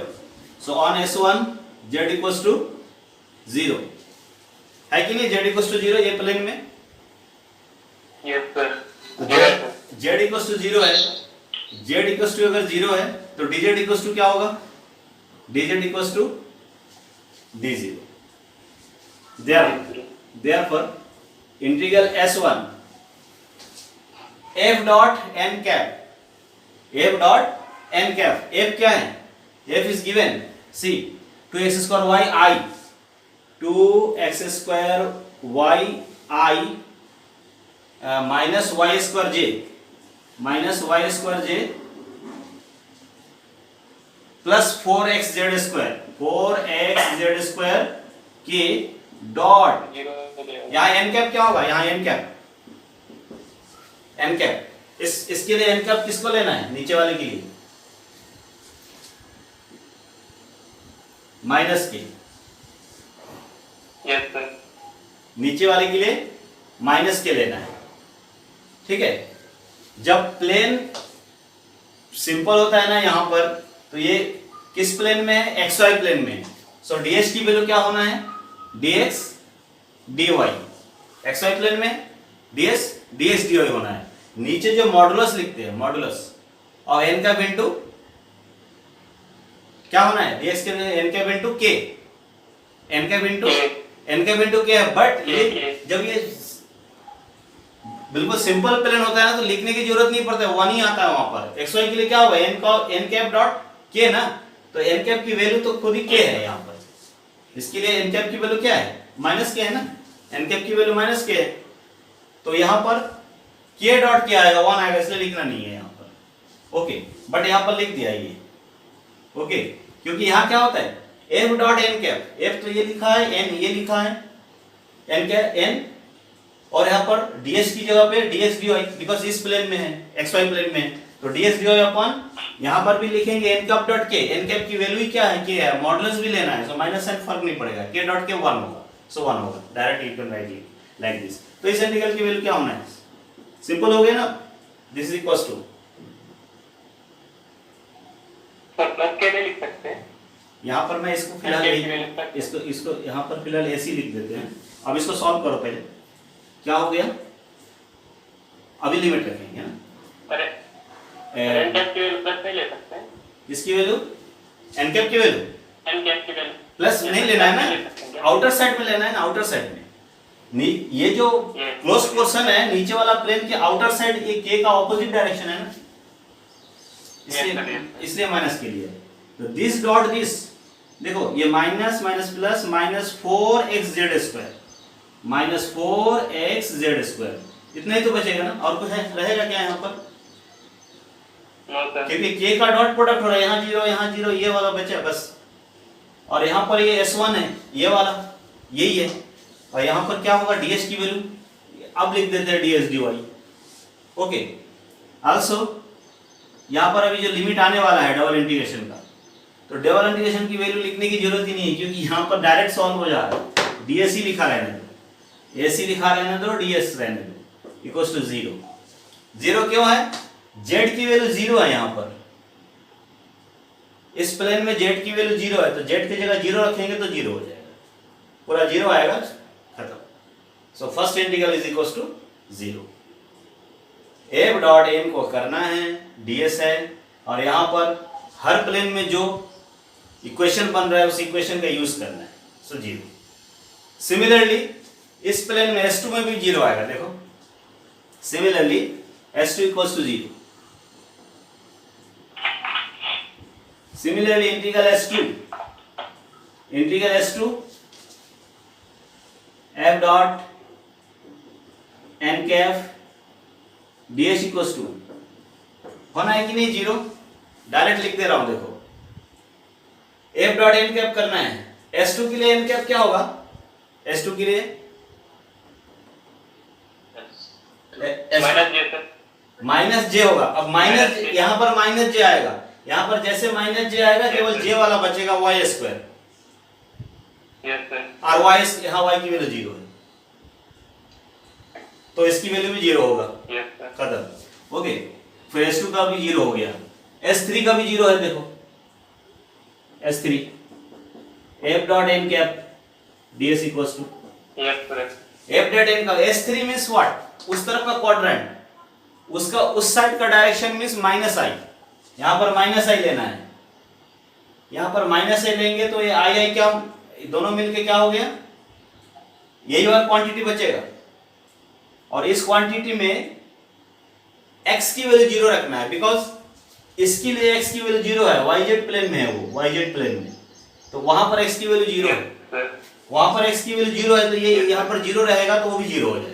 ये तीनों जीरो हो गए, S1 S2 S3 हो गया। अब S4, अब S4 को और S5 को सॉल्व करना है। ओके, ये हो गया। Now S4 and S5 solve करना है। क्लियर? सो इसको इक्वेशन नंबर 1 देकर रख लेना, इक्वेशन 1 मींस बाद में लिखना है, सबको ऐड करना है ना। सो दिस इज सरफेस इंटीग्रल ना, सो दिस इज इक्वेशन 1। अब S4 का और 5 का निकालना है। Now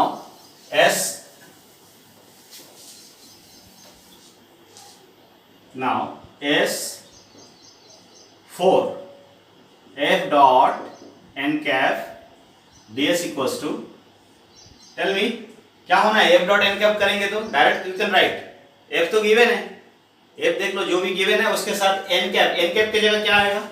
इस S4 हमने किसको लिया? A E D, ये वाला फेस, ये क्वाड्रेंट। इस क्वाड्रेंट में x की वैल्यू कितना है? 2। यहां पर ये 2 डिस्टेंस पे, ये 2 डिस्टेंस पे है, और ये 3 डिस्टेंस है, ये डिस्टेंस 3 है, बिकॉज वो सर्कुलर पोर्शन है ना, y square plus z square equals to, ये जो है ये y square plus z square equals to 9, ये जो S5 ये है। ओके, तो वहां पर दिख रहा है 3 रेडियस का सर्कुलर पार्ट है, तो सर्कुलर क्वाड्रेंट है, तो ये 3 है, ये 3 है, ये 2 है। सो ये जो S4 है, S4 पे x इक्वल टू 2 है, S4 पे x इक्वल टू 2 है। सो यही वाला प्रोडक्ट बनेगा, दिस डॉट n कैप, इस S4 के लिए n कैप क्या होगा? I होगा। Good, I cap, good. तो a डॉट I आना है, मैं डायरेक्ट लिख रहा हूं यहां पर, दिस डॉट I, जैसे दिस डॉट आई, यह इसको f, you can also write like this, f dot i ds। Okay, so this is equals to, कौन सा इंटीग्रेशन बन जाएगा ये? S4 f डॉट i करो, f डॉट i करेंगे तो क्या मिलेगा? 2x square y, 2x square y ds। Now ये क्लियर हुआ? अब इस प्लेन में S4 पे x की वैल्यू 2 है, so you can put here 2, so this is equals to what? 8 integral S4 y ds। अब ये ds की वैल्यू क्या होना है? ds की वैल्यू किस प्लेन के पैरेलल है? yz प्लेन की, so dy dz। ds की वैल्यू क्या होना है? dy dz।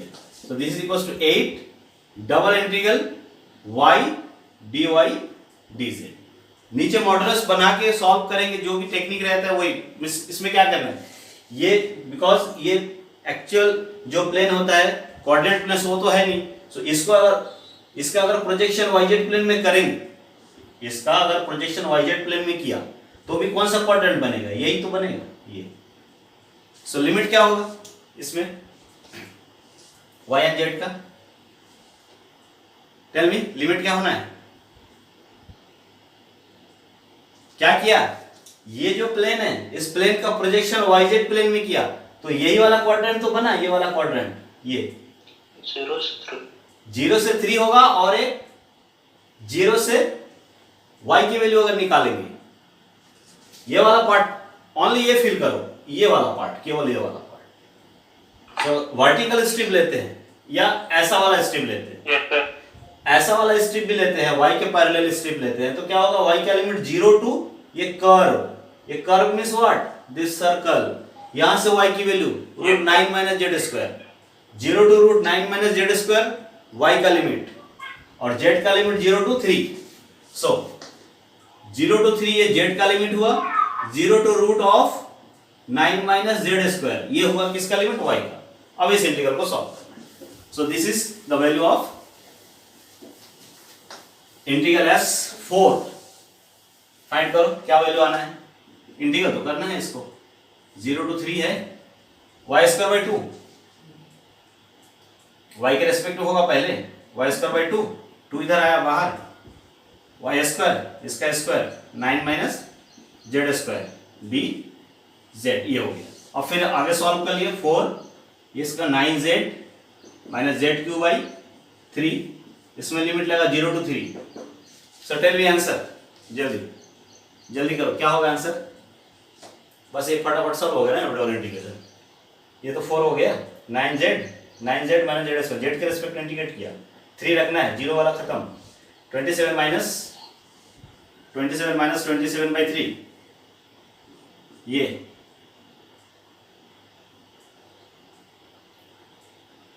3 into 27 means 227 means 54, 54 by 3 into 4,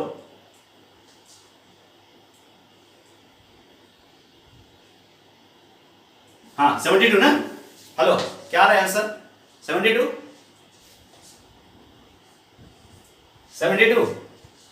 hello 72 आया आंसर, टेल मी। सर 0 आ रहा है।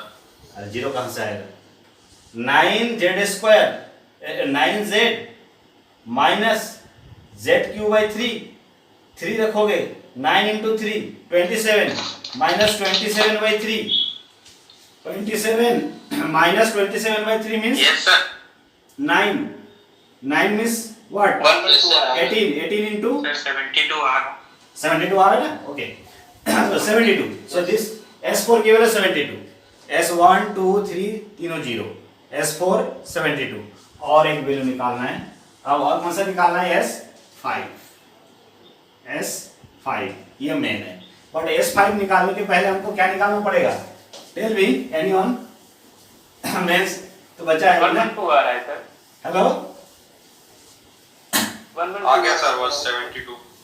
हाँ 72 आ गया ना, ओके नाउ टेल मी अभी क्या निकालना पड़ेगा, एक बचा है ना अभी, S5 के लिए एन कैप निकालना है ना,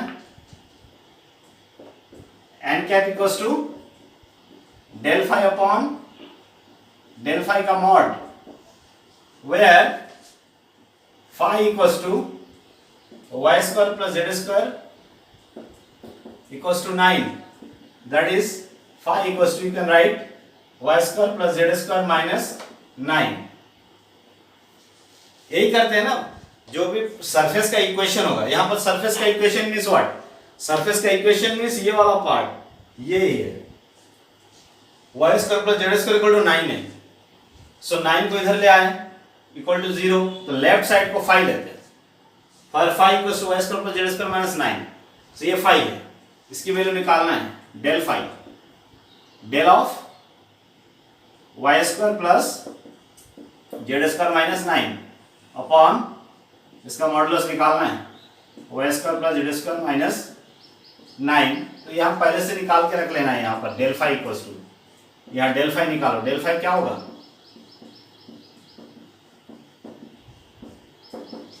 यहाँ पर कौन सा क्वांटिटी नहीं है, x वाला क्वांटिटी नहीं है, डेल की वैल्यू क्या होता है, i del by del x, j del by del y, k del by del z। अब देखो x वाला क्वांटिटी जैसे आएगा पूरे को 0 कर देगा, बिकॉज यह yz और 9 है, x तो नहीं है, सो पहला part 0, second part del by del y, del by del y, del by del y होना है इसका y के रेस्पेक्ट में partial differentiation, 2y j plus 2z k, इतना ही होगा ना, ये वाला डेफिनेशन, डेल लगाया del phi, yes sir. so 2y j plus 2z k, so this is del phi। अब इस डेल फाई का मॉडुलस भी यहां निकाल लो। मॉडुलस क्या होगा, मॉडुलस कैसे निकालते हैं, इसका कोएफिशिएंट का स्क्वायर का सम का रूट, so root over 2y square plus 2z square,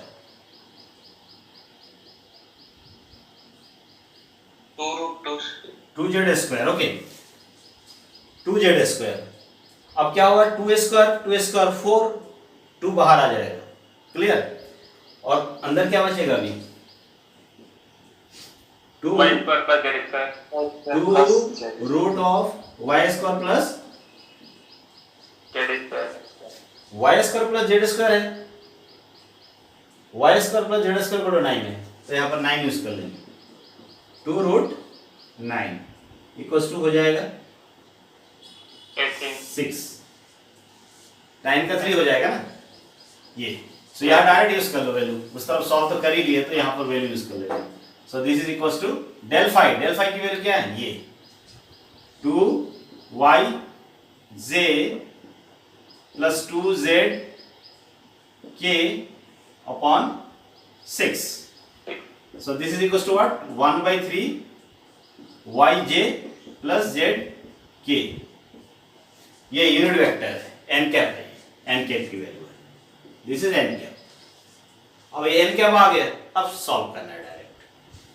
here सी, ये जो कर्व सरफेस है फर्स्ट ऑक्टेंट में, तो इसका प्रोजेक्शन xy प्लेन में ही लेंगे, इसका प्रोजेक्शन कहाँ लेना है, ये जो कर्व सरफेस है इसका प्रोजेक्शन xy प्लेन में और zx प्लेन, दोनों में से किसी में भी ले सकते हैं, और xy प्लेन में ले लेते हैं, और xy प्लेन में प्रोजेक्शन लेंगे, तो वो जो डबल इंटीग्रेशन में जो xy प्लेन का पार्ट होगा, ये वाला रेक्टेंगल होगा, ये वाला रेक्टेंगल, ओके, सो इसको सॉल्व करना है अभी, है ना, तो n कैप ये हो गया, और देयरफॉर ये भी फाइंड कर लेते हैं, f dot n cap, f की वैल्यू क्या दिया था, 2x square y i, 2x square y i minus y square j plus 4xz k, यही है ना f की value, this dot 1/3 yj plus zk, f dot n cap तो निकालना पड़ता है ना, तो f की वैल्यू लिखा, डॉट n कैप की वैल्यू लिखा, अब ये डॉट प्रोडक्ट करने के बाद वैल्यू क्या बचेगा, टेल मी क्या होना है, j के साथ है i वाला क्वांटिटी खत्म हो जाएगा, है ना, क्योंकि i j j k k होता है डॉट प्रोडक्ट में, सो यहां पर क्या होना है, j और j का yq by 3 माइनस इसमें k में 4x स्क्वायर, यही हो रहा है ना, क्यों, yq by 3 प्लस 4, ये माइनस भी है इसके साथ, कहा किसके साथ, यहां नहीं, यहां माइनस है, यहां yq के साथ, ये हो गया ना, ये f dot n cap. Now we can write final surface, curve surface integral को निकाल रहा है अभी, किसी क्वेश्चन में केवल ये वाला पोर्शन ही दिया रहता है, सरफेस इंटीग्रल निकालो सर f की वैल्यू में लास्ट टर्म में z स्क्वायर है, 4xz स्क्वायर है, 4xz square, okay, z square k, so तो क्या हो जाएगा, zq,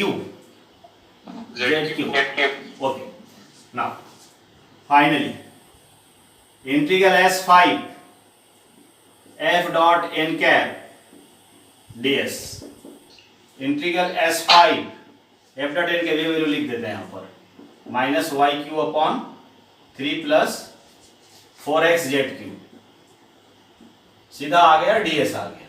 अब ds की वैल्यू निकालने के लिए ये जो कर्व सरफेस है इसका प्रोजेक्शन तो नीचे वाले प्लेन में रहेगा, तो यही वाला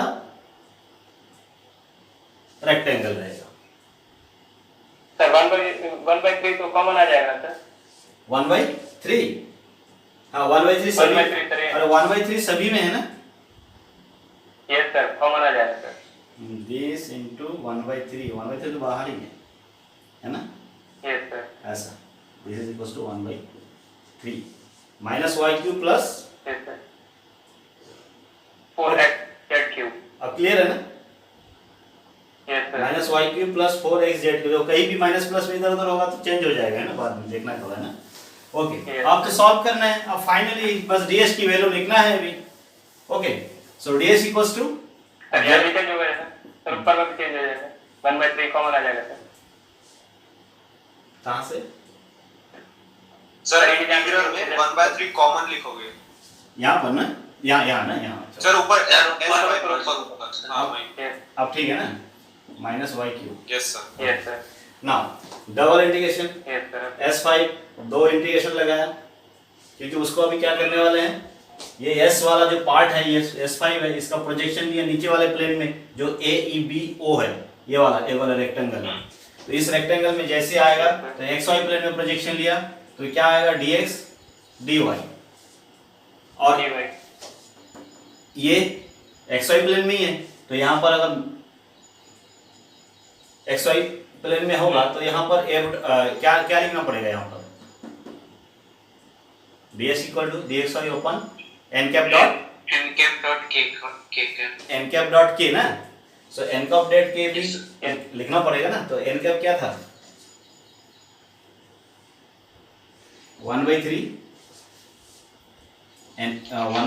n कैप अभी निकाले थे ना, yj y 1/3 भी था ना, 1/3 कॉमन है सर। हाँ 1/3 yj प्लस by zk, और डॉट लिखना है क्या, XY प्लेन में तो डॉट लिखना है k कैप ये। ओके ये तो ds की वैल्यू हो गई, अब ये वैल्यू भी यहाँ पर है 1/3 minus y cube plus 4x z cube. अब ये लिमिट जो आएगा XY का लिमिट आना है इस प्लेन ये वाले रेक्टेंगल से, सो क्या होगा लिमिट, ये तो ट्रायंगल है, नॉट रेक्टेंगल है, तो लिमिट क्या होना है 0 to 2 0 to 3, x की वैल्यू 0 to 2 है x के डायरेक्शन में, और y की वैल्यू 0 to 3 है, ये तो रेक्टेंगल है, सो 0 to 2 0 to 3, ये 0 to 3 किसका लिमिट है y का, ये x का लिमिट है, और ये किसका लिमिट है y का।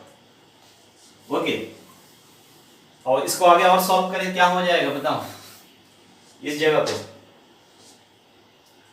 k का डॉट होगा k के साथ तो z मिलेगा, z/3 आएगा, z/3 है, ये 3 1/3 कैंसिल हो गया, z/3 नीचे z आएगा, z से डिवाइड करेंगे, so finally we get like this 0 to 2 0 to 3, ये जो 0 to 3 है ये थोड़ा सा ये याद रखना है कौन किसका लिमिट है, x = 0 to 2 y = 0 to 3 वो है कांस्टेंट लिमिट है ना, सो यहाँ 1/3 cancel, z cancel means minus y cube by z plus 4xz² dx dy, बस ये इंटीग्रेशन मिला, क्लियर। अब इस इंटीग्रल को सॉल्व करना है। ओके सो दिस इज और z क्यों नहीं, एक कैंसिल हो गया ना, इसके नीचे z लिख दिया, देखो एक z से ना दोनों में डिवाइड कर दिया, यहाँ स्क्वायर है यहाँ कैंसिल। ओके सो ये हो गया। Now integral 0 to 2 this y = 0 to 3, ये x = y इसलिए लिख रहा हूँ तो लिमिट क्लियर रहेगा कौन किसका लिमिट है। ओके बस फाइनली मेरे सामने ये है minus y cube by z plus 4x z square. अब देखो ये इंटीग्रेशन लंबा जरूर है, अब इसको समझना है। यहां पर अभी ये इंटीग्रेशन होना है एक्स वाई के रेस्पेक्ट में, बट जेड भी रखा हुआ है यहां पर। This integral is taken over the curved surface. Curved surface means ये इक्वेशन है। If we have the combination like y square plus z square, then we can write in place of y square plus z square as 9, but उस type का combination नहीं है, इसका use करना है यहां पर, तभी तो ये z खत्म हुआ है। तो z की वैल्यू कहां चला जाएगा, यहां पर समझने वाली बात है। बुक में किया हुआ है, समझ में नहीं आएगा कैसे हुआ अचानक। यहां पर एक्स वाई है, एक्स और वाई रहता तो इंटीग्रेट कर देते, कांस्टेंट लिमिट सॉल्व हो जाता, बट z को क्या करें, y एंड z का कॉम्बिनेशन, ये कहां पर सर इंटीग्रल हो रहा है, इस कर्व सरफेस में।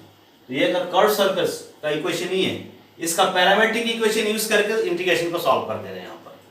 उसका पैरामेट्रिक इक्वेशन क्या होगा, क्या लिखते हो, x square plus Y square equal to 1 का पैरामेट्रिक इक्वेशन, जैसे x square plus Y square equal to 1, इसको क्या लिख सकते हैं, x equal to cos t, y equal to sine t, लिख सकते हैं ना इसका पैरामेट्रिक।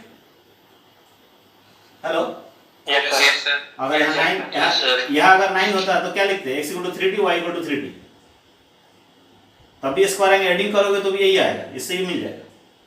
वहां y square plus z square है, सो उसका यहाँ यूज किया गया इस टाइप से। यहाँ लिख दे रहा हूं ना, इधर सॉल्व करना है करके,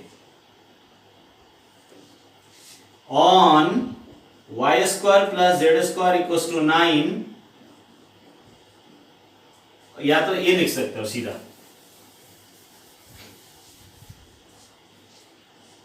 यहां लिख दे रहा हूं ना, taking parametric form of y square plus z square equal to 9, because ये जो कर्व सरफेस है वो वही y square plus z square 9 है। इसका पैरामेट्रिक फॉर्म लेते हैं as y equal to 3 sine theta, theta मतलब t लिखो, पैरामेट्रिक लिख रहे हैं ना, t and z equal to 3 cos t, कुछ भी लिखो, पैरामेट्रिक फॉर्म ऐसा लिख सकते हैं कि y की जगह 3 sin t लिख ले, z की जगह 3 cos t लिख ले, वह t is parameter, y and z की वैल्यू t के फॉर्म में है, और इसको भी स्क्वायर एडिंग करोगे तो यही मिलेगा। फिर यहां से अब इंटीग्रल करना है y, ये y का लिमिट ये y है, ओके। सो यहां पर dy इंप्लाइज dy, y के रेस्पेक्ट इंटीग्रेट कर रहे हैं, तो dy equals to 3 cos t dt, यही होगा ना, dy equals to 3 cos t dt, sin t का cos t होना है, 3 cos t dt, और z equals to 3 cos t रहेगा, और यही से लिमिट भी चेंज होने वाला है। y के dy को dt में कन्वर्ट कर रहे हैं, तो y का लिमिट अगर 0 है, यहां पर अगर 0 रखे तो sin t equal to 0, t equal to 0, y की वैल्यू अगर 3 रखे तो 3 3 कैंसिल 1, sin t 1 90, सो y equals to 0 implies t equals to 0 and y equals to 3 implies t equals to pi by 2। This substitution you have to apply, ये वाला substitution करना है, taking parametric form this. अब t की limit 0 to pi by 2 हो जाएगा, y के plus पे 3 sin t, z के प्लस पे 3 cos t and dy के प्लस पे 3 cos t dt, so this is equals to 1। 0 to 2 ये हो गया x की लिमिट, और अब t की लिमिट हो गया 0 टू pi by 2,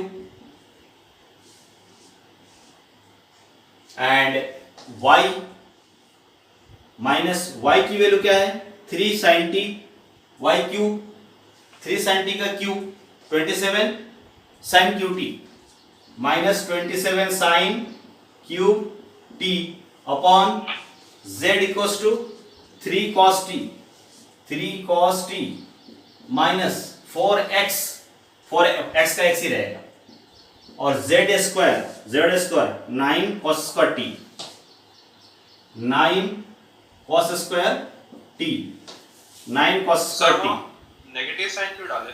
कहाँ पर? प्लस यहाँ पर ना, प्लस प्लस होगा प्लस प्लस। ओके, ये हो गया पूरा कंप्लीट। और dy के जगह पे dy 3 cos का डिफरेंशिएशन माइनस में आएगा सर। कहाँ पर? सर या डिफरेंशिएशन किए हो? नहीं किए cos को। साइन का cos हुआ cos को डिफरेंशिएट नहीं किया, साइन को किया। साइन ये y है ना, y ये देखो ना, y है ना, y का तो किया हूँ, साइन का cos हुआ, z का नहीं किया। ओके, सो ये प्लस ही है ना। ओके, ये पूरा रख दिया वैल्यू अंदर, वैल्यू रखा बस। अब dy के जगह पे रखना है 3 cos t into 3 cos t dt, ये t में कन्वर्ट हो गया पूरा इंटीग्रल, और फिर dx भी बचा है। ओके, अब इंटीग्रल सॉल्व हो जाएगा, इजीली सॉल्व हो जाएगा, बिल्कुल वो वालिस फॉर्मूला लग जाएगा, फटाफट सॉल्व हो जाएगा, बिकॉज वालिस फॉर्मूला में 0 to π/2 लिमिट होता है। ओके, ये सब्स्टिट्यूशन किया और इस इंटीग्रल को सॉल्व कर लेना है। क्या हो जाएगा यहाँ पर?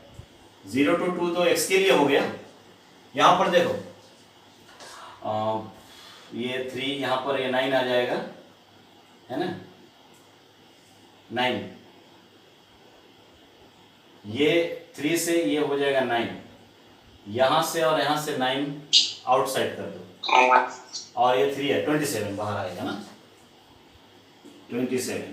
ओके, फिर ये cos t है, जब यहाँ पर एलसीएम लेंगे ये cos t इधर मल्टीप्लाई हो जाएगा, क्यूब हो जाएगा, और ये नीचे cos t और ये cos t कैंसिल हो जाएगा।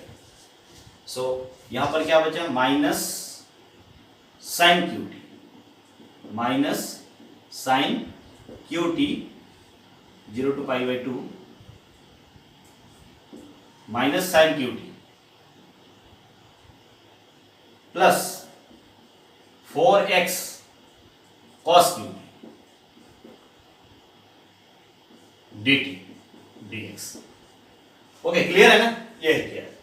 अब देखो 0 to π/2 sin qt dt, direct Wallis formula, 0 to π/2 cos qt dt Wallis formula, you can use. t के रेस्पेक्ट इंटीग्रेट हो रहा है, x को तो बाहर ही रखें। Yes sir. सो इसकी वैल्यू क्या होना है? इस इंटीग्रल, जैसे ये इंटीग्रल यहां पर जाएगा, इस इंटीग्रल की वैल्यू वालिस फॉर्मूला से ऑड है, तो 1 into 2 3 मींस 2/3। इस इंटीग्रल की वैल्यू क्या होना है?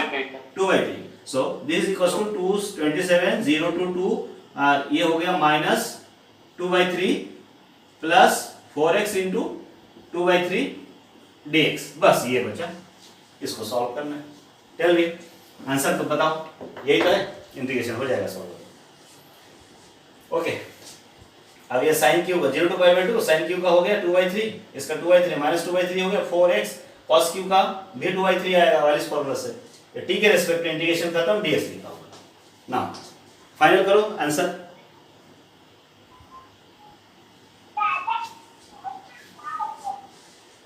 कितना टाइम हो गया सर? 1/3 वैल्यू छूट गई शायद। कैसे? सर n कैप की वैल्यू से जो कॉमन लिए थे 1/3 वो छूट गई है शायद। तो answer 1 minute, 4x 9 cos square theta 3, no no no, right है, राइट है, राइट वो डीएस से कैंसिल किया था सर। राइट है, वो कैंसिल किया, वहाँ कैंसिल हुआ था, राइट।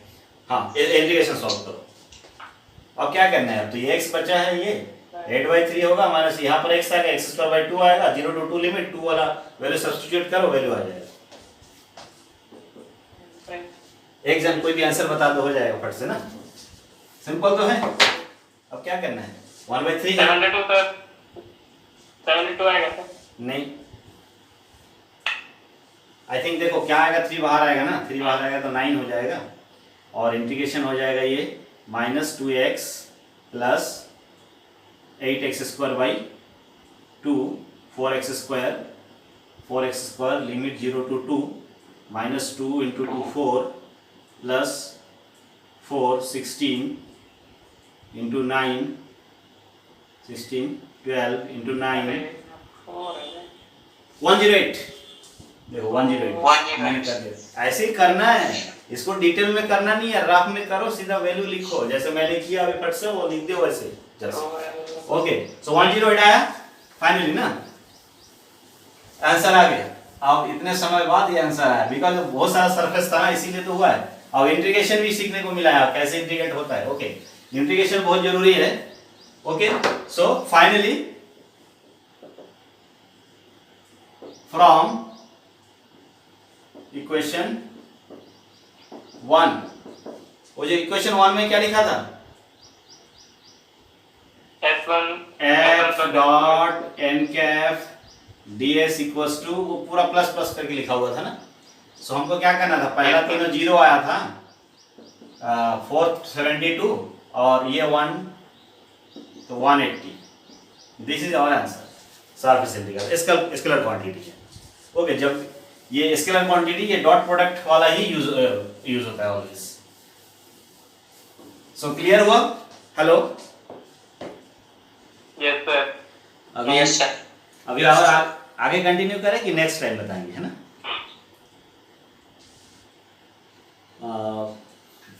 346 हो गया।